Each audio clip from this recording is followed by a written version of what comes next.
est-ce que tu fais une différence entre l'énergétique et la spiritualité? Est-ce que c'est deux choses différentes pour toi ou l'une conduit à l'autre et laquelle? J'ai vraiment conscientisé ça cet été. Alors, je suis allée à un satsang.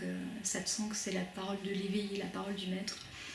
Donc avec un éveillé qui s'appelle Gérald Merzoug, qui a réalisé le soi. C'est-à-dire que comme Bouddha, comme Amma, comme Jésus, ce sont des êtres, des avatars, hein, des êtres qui, en fait, qui sont illuminés. C'est-à-dire qu'ils sont plus identifiés à leur personnage. Ils ne font qu'un avec la conscience, avec le tout. Et j'ai compris qu'effectivement, pour moi, l'énergétique, c'est pas la spiritualité. C'est-à-dire que l'énergétique, ça reste un objet. Ça reste la manifestation. La spiritualité, c'est le retour, c'est le rappel de la conscience. De un, de tout est un. De qui on est, et qui on est, c'est un. Et finalement, dans toutes les spiritualités, quelles que soient les pratiques, quelles que soient finalement les religions, on retrouve cette trame. Tu vois, cet aspect de tout est un. Où on retourne, le retour à Dieu. Oui. Mais Dieu, c'est soi, c'est moi, c'est toi, c'est qui on est. C'est ça, c'est chacun de nous en fait. C'est ça, c'est chacun de nous, c'est-à-dire que je suis Dieu, toi tu es Dieu. Et d'ailleurs, c'est quelque chose souvent que j'amène ça, pour moi, dans les soins, c'est précieux, de pouvoir reconnaître le divin en l'autre. Et c'est ce qui protège d'ailleurs aussi des dérives et tu vois, des espèces de trucs d'égo spirituel. À un moment donné, c'est que si moi je suis Dieu, la personne qui est en face de moi, elle est Dieu aussi. Et du coup, on est forcément divin. Et du coup, forcément, elle sait ce qui est juste pour elle. Et sa parole, elle est aussi sacrée que la mienne. Et du coup, je sais pas mieux ou plus. Il n'y a pas de valeur hiérarchique supérieure qui se pose. Et l'énergétique, ça peut être un chemin, effectivement. Tu vois, on peut par l'énergétique, on peut décristalliser des mémoires, des choses qu'on porte de l'enfance, de ce qu'on appelle le karma, le samskara, les mémoires qu'on porte de vie passée, d'incarnation. Donc ça permet de s'alléger pour mieux revenir à la conscience, pour mieux se rappeler de qui on est. Et qui on est, c'est je suis, c'est Dieu. Et l'énergétique, ça peut amener à ça. Mais ça peut aussi être un chemin de l'ego et du mental qui va nous amener à finalement rechercher le phénomène. Tu vois, par exemple, une guérison, une libération. C'est intéressant. Tout à coup, les espèces de sensations énergétiques, on peut même des fois parler de shoot énergétique, hein, tellement on est content, on ressent un soin, tu vois, on fait un atelier, on vit un week-end chamanique, et on ressent plein de choses dans le corps, et c'est génial, et on a l'impression de planer presque. C'est intéressant. Mais c'est d'abord un phénomène, c'est une sensation, c'est un ressenti, il se passe effectivement quelque chose, mais en soi, ça ne veut rien dire. C'est pas forcément spirituel, c'est juste un phénomène du corps. Et si on focalise, et si on s'attache trop au phénomène, en fait, il y a le risque, et ça arrive. Il y en a beaucoup qui font des quêtes de vision, qui font qui suivent des cheminements par les plantes. Tu vois, on parlait des plantes tout à l'heure. Donc il y a une cérémonie qui est très connue, notamment en Amazonie, qui s'appelle l'ayahuasca. C'est un rituel, parce que c'est pas une plante, ayahuasca. Ayahuasca, c'est un esprit, c'est une mère, c'est une plante maîtresse, mais c'est l'association de plusieurs plantes qui font qu'ensemble, elles forment un tout, elles forment un esprit, et elles nous permettent d'accéder à un état de conscience très particulier. Et il y a des gens qui se perdent là-dedans, qui font que ça, qui font rituel et après rituel, et qui restent bloqués là-dedans. Et finalement, c'est un chemin comme un autre, mais c'est pas ça la spiritualité, ça ramène pas à soi, ça ramène pas à la conscience, au divin. On peut s'éveiller, alors c'est con, mais on peut s'éveiller en regardant la télé, on peut s'éveiller, tout à coup on conduit sa voiture et pouf, tout à coup l'éveil.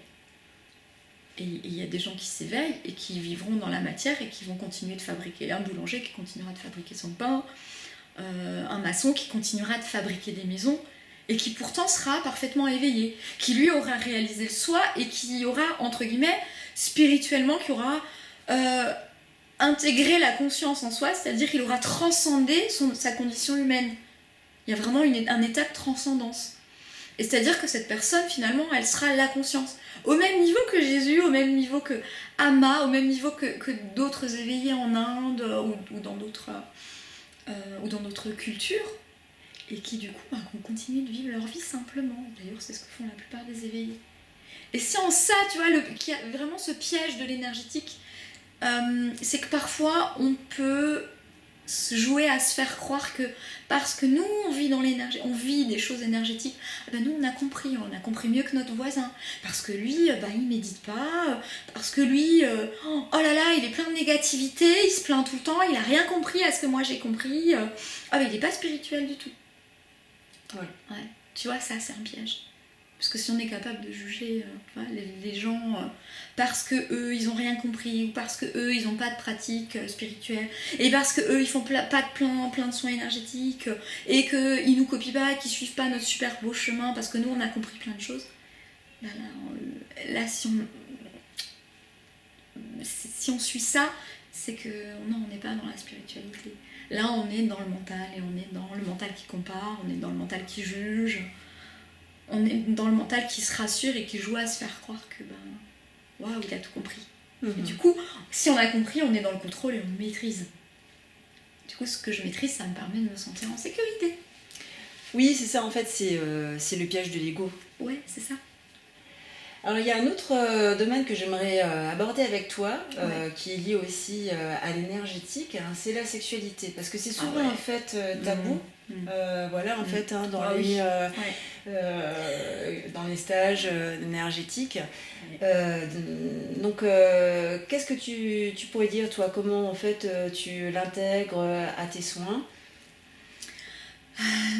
Alors, dans la sexualité, c'est vrai que, tu vois, dans la spiritualité, il y a des sages qui choisissent, par exemple, la voie de l'abstinence, la voie de l'ascèse, pour arriver à la réalisation du soi. C'est une voie, c'est un chemin comme un autre. Mais il y a aussi des personnes qui choisissent la sexualité comme une voie, comme un chemin d'éveil et de transcendance. Et il y en a du coup qui réalisent l'éveil par la sexualité. Pour moi personnellement, le sexe c'est la vie, c'est ce qui fait qu'on est enraciné, c'est ce qui nous relie à notre créativité, à notre ancrage, à notre corps, au plaisir, à la dimension de plaisir et à la dimension d'échange, parce que quand on entre en lien avec quelqu'un, on est de toute façon dans l'échange. Et dans la sexualité, il y a cette notion d'échange qui est fondamentale. Et effectivement, comme la sexualité peut aussi être une voie et un chemin d'éveil et de libération, on se rend bien compte que culturellement, depuis la nuit des temps, il y a une espèce de besoin de contrôle de la sexualité dans tout un tas de religions. Finalement, on a posé une sorte de verrou sur la sexualité parce qu'il y a des peurs autour de ça, parce que si on ne contrôle pas la sexualité, du coup, on ne contrôle pas la notion de bien, la notion de propriété, parce qu'il y a la notion de transmission des biens, parce que la sexualité, ça sert aussi à la procréation. Donc il y a vraiment cette notion, il y a cette peur liée à notre cerveau reptilien, de ce besoin d'instinct de survie. On est des mammifères, on est des animaux, donc on a le besoin de se reproduire. Mais comme on est des êtres aussi très complexes et capables de penser, on a un mental qu'on a même érigé, qu'on a presque personnifié, on a besoin aussi de contrôler ça. Moi, dans ma pratique, c'est un petit peu, pas mon cheval de bataille, mais ça fait partie de qui je suis, ça fait partie de mon essence et de ma vision de la vie. J'ai grandi dans une famille où la sexualité c'était tabou, la sexualité c'était mal, c'était sale. Et moi j'avais un corps qui vibrait de partout, et j'ai besoin de beaucoup d'échanges, j'ai besoin de toucher, j'ai besoin de rencontrer. Et pour moi, la sexualité c'est juste la base. Et c'est fou parce que effectivement dans l'énergétique, dans le milieu du développement personnel, et dans les milieux spirituels, il y a souvent une continuité dans les verrous qu'on pose autour de cette sexualité. Et effectivement, je constate que je vois des thérapeutes énergétiques ou des médiums clairvoyants qui parlent de libération de la femme et qui, à côté, luttent contre l'avortement. Donc, qui sont quelque part pour l'assujettissement du corps de la femme. Ou des notions de flammes jumelles. Alors, par exemple, la flamme jumelle, non mais ça... Souvent dans les croyances autour de la flamme jumelle, il y a cette notion de... C'est forcément, ça fait souffrir. On a l'impression qu'il y a une espèce de conditionnement à je dois souffrir dans la relation amoureuse. Et souvent, la femme, il y a cette sacralisation de la femme de la femme porte la vie donc elle a plus d'amour. Et j'ai lu des textes comme ça, où la femme a plus d'amour que l'homme, où la femme est au-dessus de l'homme. Et du coup, parce qu'elle est supérieure à l'homme, alors on le sous-entend, on le dit pas clairement, mais du coup, quelque part, elle est assujettie à je dois pardonner, j'ai un devoir, j'ai une responsabilité de plus. Oui. Et donc, du coup, je dois me sacrifier. Je dois donner plus. Je dois donner plus. Oui. Et on parle pas du plaisir féminin, on en parle très peu. C'est-à-dire que le désir féminin, on n'en parle pas. Mais combien de femmes j'accueille en soins qui portent cette culpabilité de ressentir du désir pour des hommes.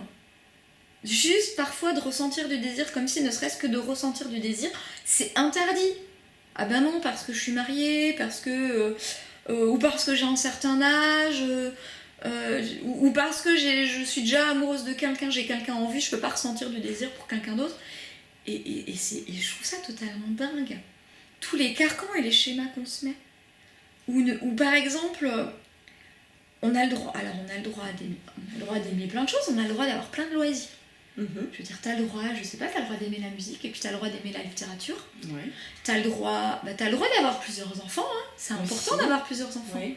Et puis c'est même la base, c'est même encouragé d'aimer tous ces enfants. Si t'aimes pas un de tes enfants... T'es une mère indigne. T'es une mère indigne. Parce qu'en plus, il y a ça, c'est un tabou. Si t'es mère, t'es obligée d'aimer tes enfants, tu dois les chérir par-dessus tout, et tu ne dois rien ressentir de négatif à propos de tes enfants. Ça aussi, on attend de toi que tu sois une sainte. Et du coup, t'as le droit à cette multiplicité-là dans l'amour. Par contre, un homme, t'as le droit d'en aimer qu'un seul. Alors là, t'as pas le droit d'avoir des sentiments pour d'autres hommes. Ça, c'est sacré. Ça, t'y touches pas. Ça, sinon, t'es une pute, t'es une salope, t'es une femme qui vaut que dalle. Après, pour les hommes aussi. Et ce que je constate, c'est que les femmes, on parle beaucoup de cercle de femmes, on parle beaucoup de sororité. Oui. Mais moi, j'en vois... j'ai du mal à en trouver de la sororité, tu vois. J'ai vécu de beaux moments de sororité entre femmes. Je donne des séances de méditation où il n'y a que des femmes.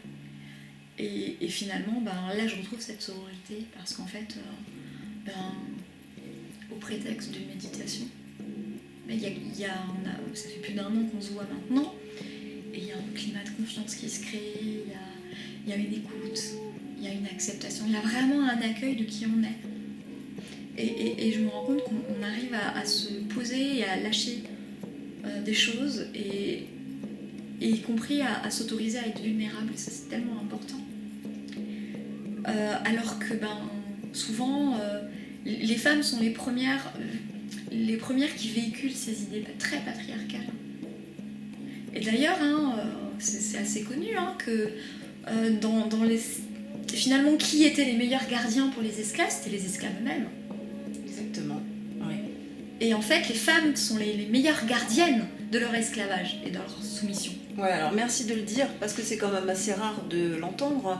Je suppose que tu te dis féministe, moi aussi je me dis féministe, et très rarement en fait les féministes font leur autocritique, et en fait les femmes, oui c'est vrai, en fait on se critique quand même beaucoup les unes les autres, et donc le travail on va dire à faire entre nous, c'est déjà d'arrêter en fait de nous juger et de nous critiquer, et je pense que c'est déjà un travail énorme, parce qu'on demande beaucoup de choses aux hommes actuellement, je le trouve. Oui. Mais je trouve que les hommes prennent de plus en plus leur place, les hommes se positionnent de plus en plus, les hommes aspirent aussi à être, notamment être plus présents au foyer, à participer à l'éducation de leurs enfants. Les hommes sont présents, participent aussi de ça. Et on leur laisse pas forcément non plus cette place-là. C'est aussi plus facile des fois de garder cette posture de victime. C'est plus facile de finalement donner son pouvoir à l'autre et de se placer sous la protection d'un homme. On attend de l'homme quelque part qui se pose, on attend d'un homme qui soit là, qui soit présent, qui amène ce soutien-là. Et c'est important, effectivement, mais c'est important aussi de garder ce pouvoir-là et de garder aussi, d'assumer qui on est et d'assumer cette posture-là.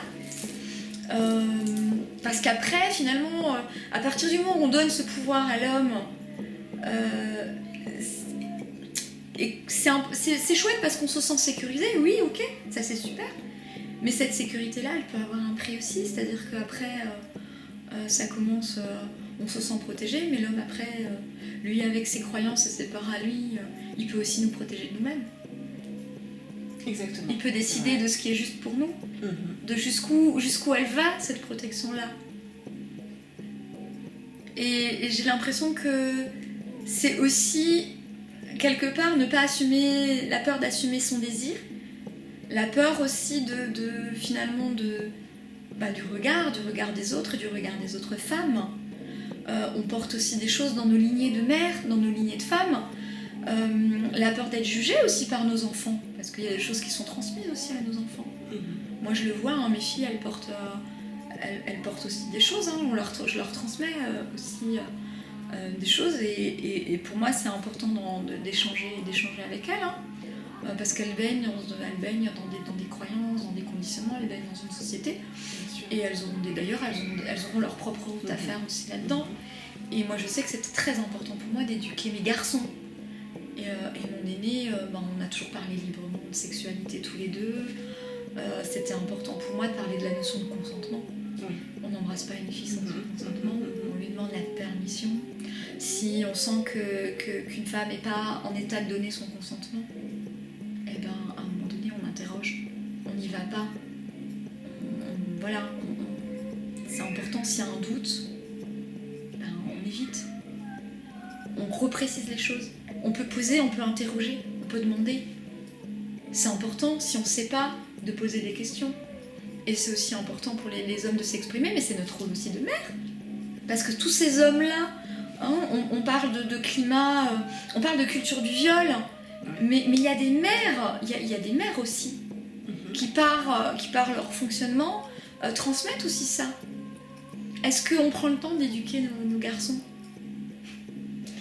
Oui, c'est une bonne question. Alors, dans tes soins, j'ai noté deux choses qui sont très importantes pour toi, qui sont fondamentales. Ouais. Il y a le consentement, si le patient, on va dire le patient, c'est pas dans ce cadre-là, mais si la personne qui vient vers toi est consentante ou pas, donc il y a ce cadre-là. Et il y a la déculpabilisation qui est très importante en fait pour toi, j'ai l'impression. Pour les femmes et pour les hommes aussi, parce que tu reçois effectivement les deux. Alors, la question que j'aimerais te poser, c'est dans quel but pratiques-tu tes soins ? C'est intéressant, ça comme question. J'ai envie de dire déjà parce que j'ai l'élan, parce que c'est plus fort que moi. Et ça, je crois que c'est inexplicable. J'ai des grands moments de doute. J'ai des moments dans ma vie où parfois je me dis mais si je faisais rien, le monde il continuerait de tourner, fondamentalement le monde n'a pas besoin de moi. Et je t'assure, des fois dans ces moments-là, j'ai envie de rien et je me regarde, j'arrête, j'ai envie de rien. Ça sert à rien ce que je fais, il n'y a aucun intérêt. Et tout à coup il y a un élan qui est là et je me rends compte que c'est plus fort que moi. Et d'ailleurs souvent c'est dans ces moments-là que d'un coup il y a une demande et qu'il y a quelqu'un qui me dit ça va pas, et tout à coup il y a une idée qui vient et mais t'as pensé à ça, ou et en fait ça me prend, ça me déborde et ça me dépasse et je sais pas si j'ai une réponse ou s'il y a vraiment un but. Je pense que je le fais parce que moi je me sens bien quand je le vis, parce que j'ai l'impression que j'ai l'élan, que ça m'appelle et que c'est, comme dit, c'est plus fort que moi. Là pour le coup même quand des fois j'en ai ras-le-bol, ou que j'aurais envie d'arrêter, ou que j'ai des périodes de doute, où j'ai plus confiance en moi, où je me dis que tout ce que je fais c'est de la merde, que je suis nulle, ça dure pas. Et il y a un moment où tout à coup, où je me dis, je vais retourner à mon boulot, et puis je vais faire que ça, puis je vais me prendre un CDI, et puis je vais retourner à la sécurité, et puis j'en ai marre, j'ai pas envie. Et en fait, non, ça revient. Ça revient, et ça me fait du bien. Ça me fait du bien, et j'ai l'impression que c'est ma manière à moi d'agir et créer le monde et d'être créatrice et entre guillemets peut-être d'utiliser mon pouvoir divin, d'être Dieu à ma façon. Oui, je vois. Voilà, c'est de me dire, mais après tout, voilà, c'est ce monde, la manifestation de ce que je vois autour de moi, c'est finalement le reflet de tous les dieux que nous sommes et de toute notre créativité. Ce monde-là est la manifestation de la conscience divine. Et comme nous, on est la conscience, finalement, c'est que la manifestation de nous, de je suis. Et du coup, j'ai l'impression que ça joue à travers moi et que ça se manifeste. Et que c'est ma façon de créer, de manifester, quelque part. Et peut-être de contribuer à un changement. Tu vois, par exemple, j'ai créé un accompagnement pour les thérapeutes. Où c'était précieux pour moi d'amener cette notion de consentement, cette notion de cadre, parce que je me suis rendu compte que souvent c'était pas transmis pendant les formations techniques. Dans les formations énergétiques, on parle beaucoup des outils, on parle beaucoup des protocoles, de comment on va développer ses capacités. Et en fait, j'ai remarqué qu'on parle finalement très peu de l'ancrage, qu'on parle très peu du cadre, de comment on pose un cadre sécurisant. Et pourtant, c'est fondamental. Et la notion de transfert, de contre-transfert, alors c'est des choses qui sont étudiées en études de psychologie, donc pour ceux qui font des études de psychologie ou de médecine, ou peut-être de psychiatrie, je sais pas, mais en tout cas, à un moment donné, on aborde cette notion de cadre, de lien d'aide, de relation thérapeutique. Mais en fait, quand on entre en relation à l'autre, dans un métier de contact, même si on n'est pas thérapeute, même si on n'est pas psychologue, et qu'on est finalement que dans du confort et du bien-être, il y a quand même, à un moment donné, un risque de transfert, et il y a quand même une relation d'humain à humain, et ce cadre-là, il me paraît essentiel, et il me paraît participer au bon fonctionnement et à l'absence de dérive. Moi, j'ai grandi dans un milieu sectaire. J'ai des parents qui sont dans une secte. D'accord. Et du coup, j'ai pu grandir j'ai pu constater toute cette dynamique et cette mécanique de manipulation et d'assujettissement. D'accord. Et donc, j'y suis très sensible. C'est quelque chose qui fait partie de mes perceptions. J'ai une espèce de radar à manipulation quand je sens que, attends, là, il y a un truc qui se pose. Et tu sais, c'est ces petites phrases qu'on pose comme ça, bam, bam, des petites phrases, des petits détails. Alors un soin ça va, mais des fois quand les gens vont faire plusieurs soins, un petit truc qu'on pose, deux petits trucs qu'on pose, trois petits trucs qu'on pose, et tout à coup on a des gens, et c'est déjà arrivé, il y a des gens qui ont été condamnés, on a des naturopathes, on a des magnétiseurs, où on se retrouve avec des nanas qui sont à poil, qui finissent à poil, parce que hop, on pose un petit truc, on pose un petit truc, et un mot de confiance, et tout à coup on pose un mot, une phrase qui va petit à petit assujettir l'autre et manipuler. Et c'est comme ça qu'on se retrouve avec des dérives, avec des personnes qui sont plus autonomes, ou qui passent leur temps qui font 10 ans chez le même thérapeute et qui ne vont pas mieux et qui n'évoluent pas, ou à un moment donné, où ça crée des relations de dépendance. Et je sais que j'ai fait un salon, et donc j'ai accueilli des soins où j'ai des personnes qui avaient passé leur maîtrise Reiki, qui avaient fait des formations très chères. Et en fait, elles se sentaient pas légitimes, elles se sentaient pas à leur place, elles savaient pas quoi faire de tout ce qu'elles avaient appris, de toute leur formation, et elles étaient toujours finalement aussi perdues et aussi peu souveraines. Alors même qu'elles avaient une belle personnalité, elles avaient vraiment des capacités magnifiques. Et moi, ça me mettait dans une colère. Et je me disais, mais comment on peut demander autant d'argent et pour ça même pas le voir et même pas ça le transmettre. Et tu vois, il y avait ça qui se posait. Et à un moment donné, je me suis dit, mais au lieu de râler, au lieu de te mettre en colère, prends ta place et propose. Et c'est ça qui m'a inspirée. Et quelque part, peut-être que c'est pour ça que je fais ce que je fais. C'est qu'à un moment donné, je me dis, mais si cette place-là, moi, je la prends pas, qui va la prendre?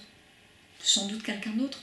Mais est-ce que cette personne-là, finalement, elle aura la même vision, elle sera au même endroit que moi? Je sais pas. Toi, t'as l'impression d'être à ta place. C'est ça.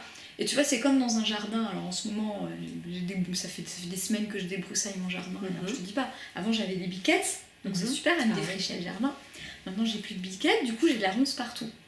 Et en fait, mais les plantes, c'est des enseignantes magnifiques. Et les ronces, elles m'ont appris que ta place, si tu la prends pas, la ronce, elle pousse. Hein. Si à un moment donné, tu viens pas couper et que tu viens pas poser tes limites, mais la nature, elle a horreur du vide. Donc la nature, elle va t'envahir. Elle va venir prendre cet espace-là qui est vide, que toi, tu n'occupes pas, ou que tu n'entretiens pas, que tu ne cultives pas. C'est exactement ça. Voilà. Et c'est que ça.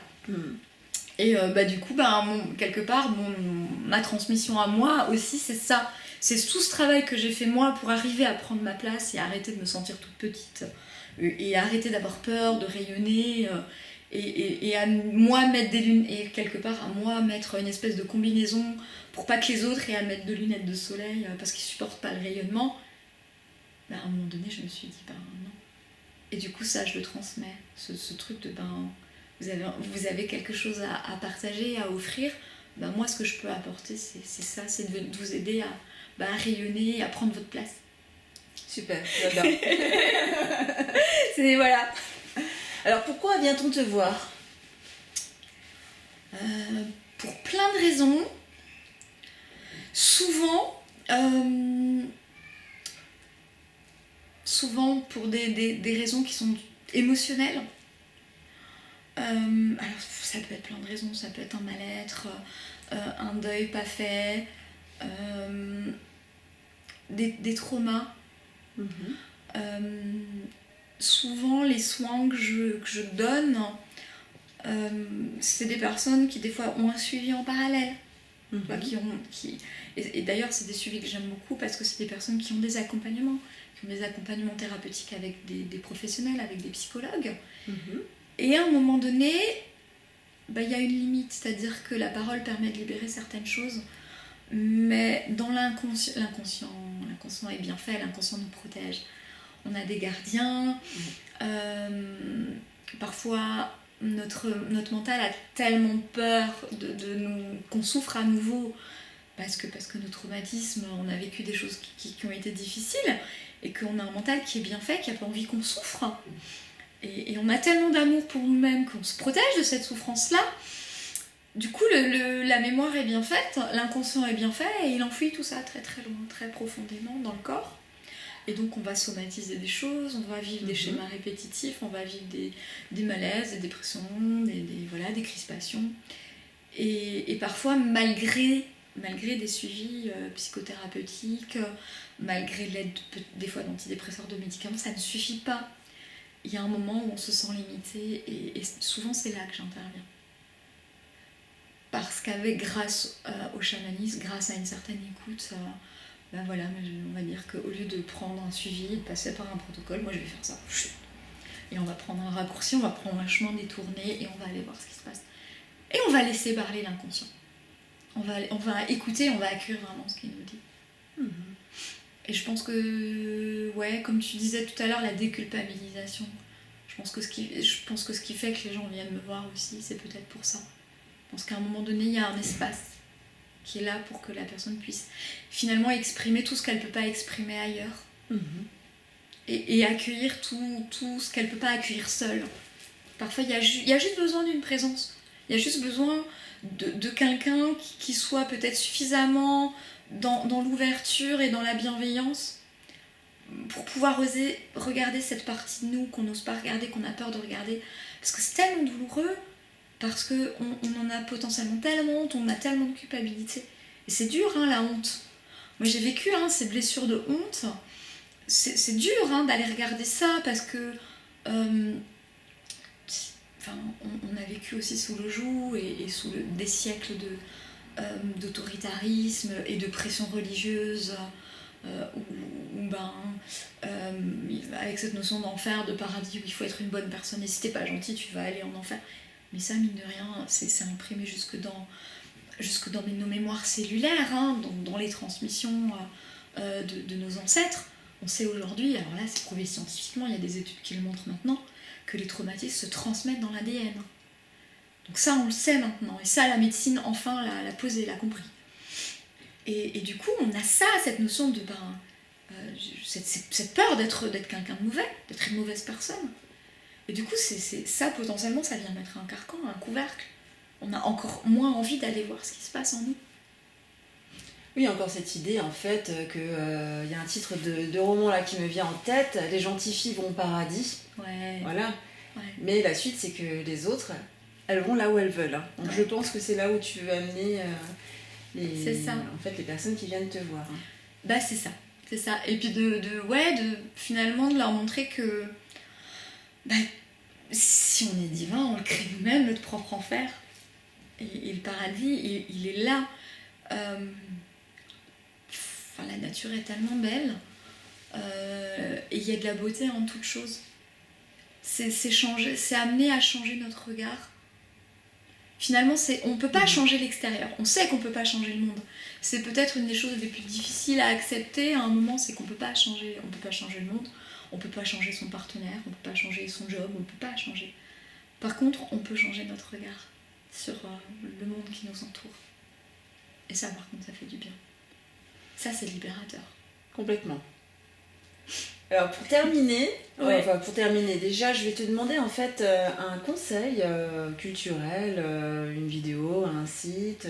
Qu'est-ce qui te vient à l'esprit ? Moi, en ce moment, je vais pas mal sur le site d'une copine qui s'appelle Charlie Tantra. On peut la trouver sur Facebook, sur YouTube. Et donc, c'est une super nana qui est comédienne et qui est camgirl. Donc, elle a une sexualité qui est libre. Elle est intelligente, brillante, spirituelle. Et elle donne des podcasts érotiques où elle fait des lectures érotiques. Et pouvoir écouter de la belle littérature érotique, c'est quand même super agréable. Complètement. Tout ce qu'on peut trouver, les trucs bien moches, bien pourris sur internet. Ça fait du bien. Ça, j'aime bien. Je vais pas mal là-dessus en ce moment. Découvrir des belles autrices, des beaux auteurs qui ont une belle plume. Et découvrir qu'on peut trouver du sexe bien écrit, intelligent, qui nous fait du bien, qui est divertissant. Et ça aussi, c'est déculpabilisant. On a le droit, on a le droit au plaisir, et je trouve même que c'est là, pour le coup, c'est notre pouvoir de femme. D'oser assumer son droit et ses désirs.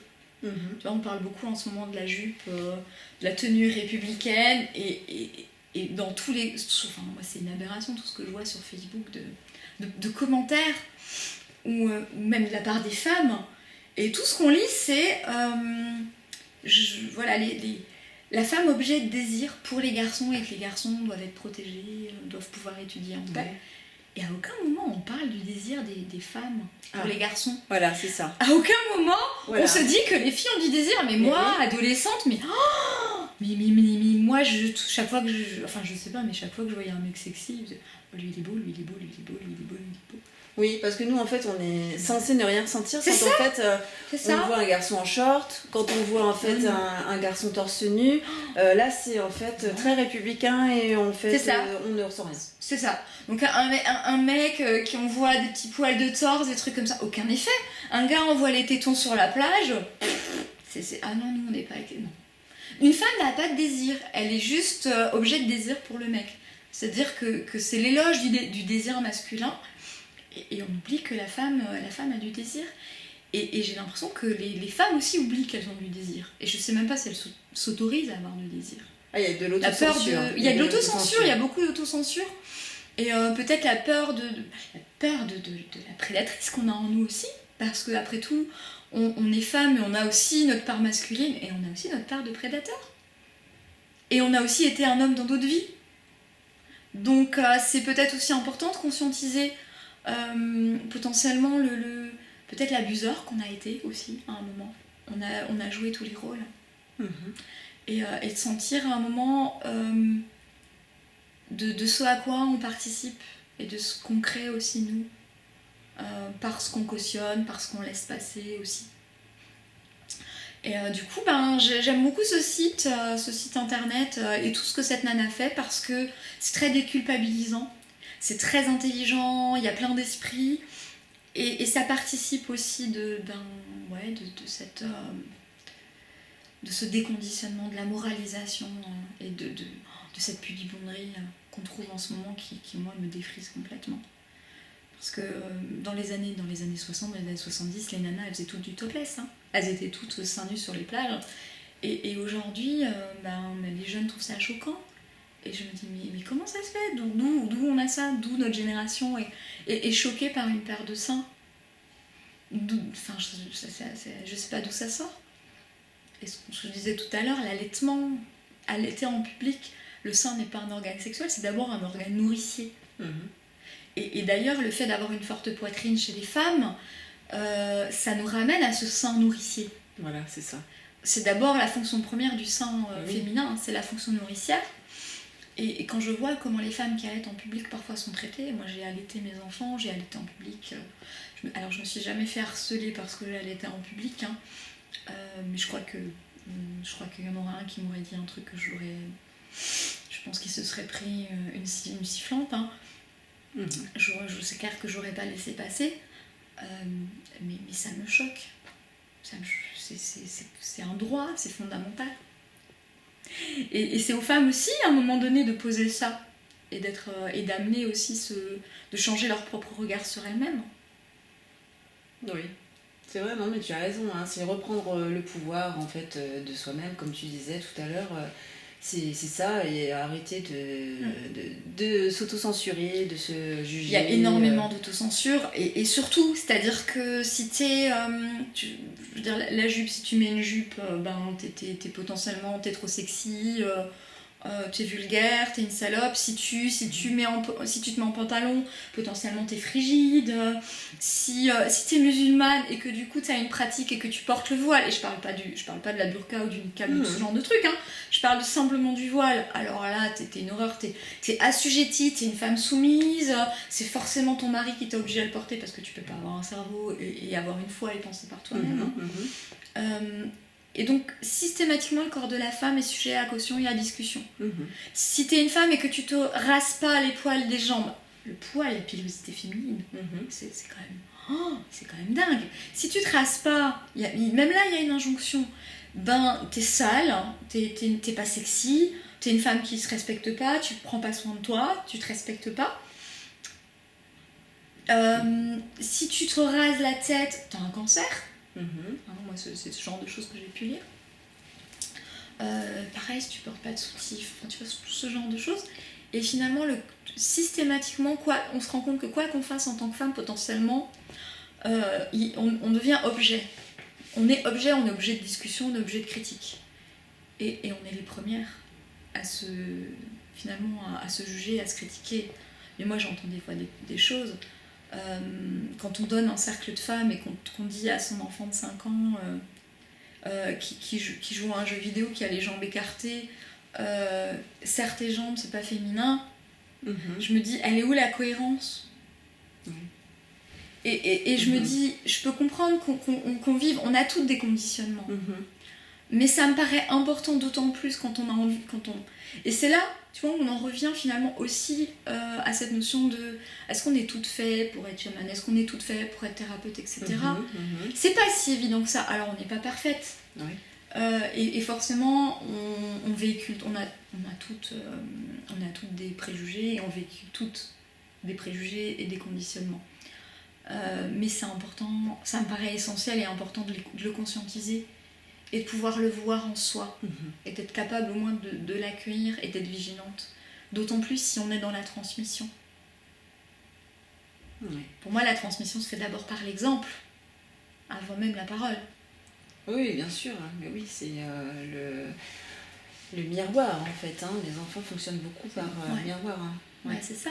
Si toute la journée tu donnes des cours, t'enseignes à des élèves qu'il faut se comporter d'une certaine façon, et que toi finalement, tes enfants ou les enfants que tu croises tous les jours, ils te voient te comporter d'une façon totalement différente, bah c'est normal que finalement ça passe pas. Et je vois beaucoup aujourd'hui les gens râler, critiquer le port du masque. C'est super de critiquer le port du masque. Et on se rend bien compte que finalement ce gouvernement il n'est pas entendu parce qu'il manque juste de cohérence. Mais en même temps, c'est la manifestation de nos créations et de nos propres incohérences. Parce que quand on n'avait pas de masque, on critiquait le fait qu'on n'avait pas de masque. Maintenant qu'on en a, on critique le fait qu'on en a.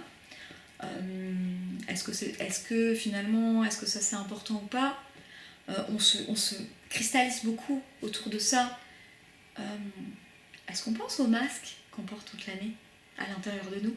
Les masques qu'on met face aux gens, au boulot, toutes les séparations qu'on fait.